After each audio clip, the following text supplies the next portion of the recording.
Today is July 31st. I made $21,800 and here's how. Now I took 3 trades today, which resulted in a 6.14 risk to reward day, and I'm gonna go through all of them and break them down. Now going on NQ at market open, we can look at how it reacts off of certain levels and how it's moving. So right at market open, we had a large move lower with displacement below low of day right here, which is the line marked, and we displaced below it on the 5-minute, right? So looking at this, I'm anticipating, okay, we're likely to continue lower, but I don't know how low we're going to go. So I wait for a retracement, see that we're holding this 5-minute fair value gap, but we also have a bullish 5-minute fair value gap. Now in the live call, I'm literally saying, I don't know if we're going to continue higher and respect this bullish fair value gap or continue lower and respect this bearish fair value gap. So I'm going to wait for us to basically confirm either direction, right? By inversing one of these fair value gaps.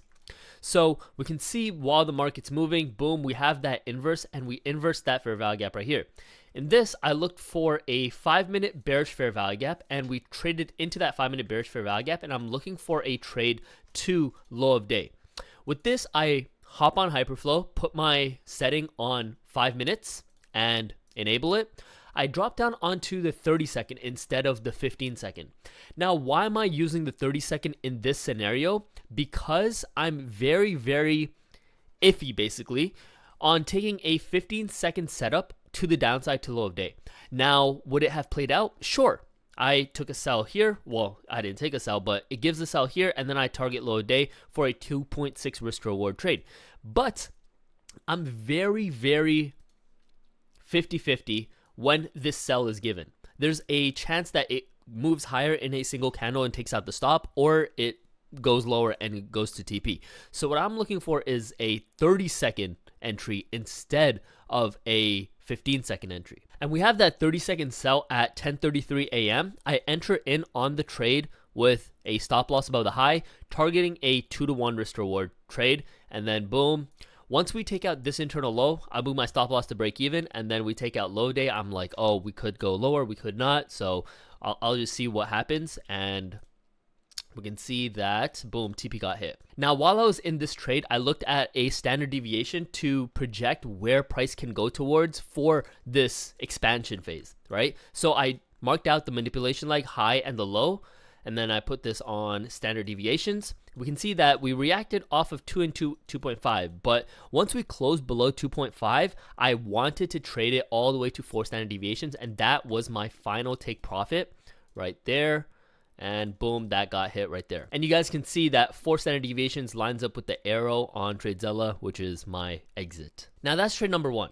Afterwards, I wait for the market to continue lower and see what more framework is established. We can see that we are currently in the middle of this FOMC range, indicating that there's a chance for us to reverse and go higher, or for us to continue and go lower. So I'm like very, very 50-50. So what do? I wait for the hourly candle to close.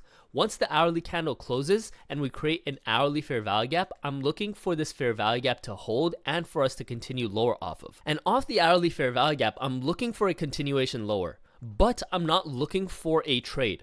Why is that? A sell signal was given right here, but I'm not looking to take this trade because, like I said, this is a very 50-50 spot. If I take this sell signal blindly, there's a chance for us to go higher and there's also a chance for us to go lower, okay? In this scenario, I don't like my odds when they are 50-50, especially in this range right here. The framework of a bullish trade is us trading into discount of this entire FOMC range and then continuing higher, and this is a false signal for us to continue higher. So I'm not looking for a short here. At least I want confirmation of this sell signal for us to continue lower and probably take a trade right here once we're closer to low a day, and that will also confirm a previous day low draw on liquidity. So in this scenario, we can see that if I did take that trade, it would have banged, but it is what it is. The probability of it hitting was not to my liking, so I did not take the trade at all. Okay, now once price is right here, what is our clearest draw on liquidity? If you said anything aside from low day, you're cooked. Go watch my draw on liquidity video right here. So I'm looking for a retrace on a 15-minute time frame and then continuation lower. We can see that we have a 15-minute fair value gap, which also lines with previous low of day. So I'm looking for a 15-minute to 1-minute hyperflow to trigger off this point of interest. So what do? I put this on 15-minute. Now that we have created a 15-minute bearish fair value gap, I'm waiting for price to retrace into it, and we trade into it right there. Boom, I'm waiting for that sell signal to be given. Sell signal is given. Boom, stop loss above the high. Where's my take profit? Not this internal low, and since we're so close to previous day low, that's our draw on liquidity, which is my take profit for a 2.26 risk reward trade. Okay, and boom. Okay, in this scenario, we are very, very, very close to previous day low. If price is this close to a draw on liquidity, there's a 99% chance we hit it. So I'm anticipating a continuation to previous day low.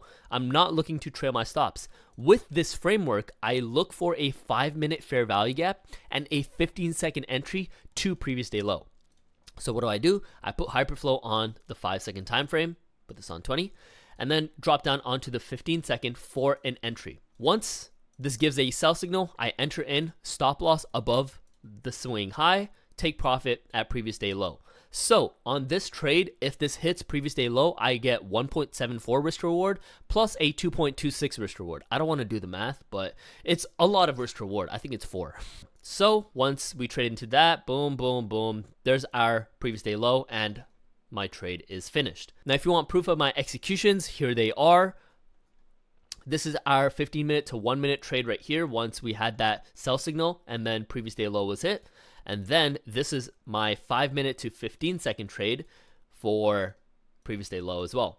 Okay. With all that, I managed to profit $21,800 with a 6.14 risk reward day. And it just goes to show you when probabilities are in your favor and draw on liquidity is lining up and framework is also lining up, take those trades without hesitation because those are the best trades. Without this indicator, I genuinely don't think I would have been able to catch these trades. So if you are interested in the hyperflow indicator, it will be linked down below. The introduction and tutorial videos are also linked below. Now you guys might think, oh, because I made 21,000 today, it's an amazing day. I don't look at this to determine what a good day and bad day is. What I do look at is how well I followed my plan and how well my risk management was on that day. And with that, today was a very good day.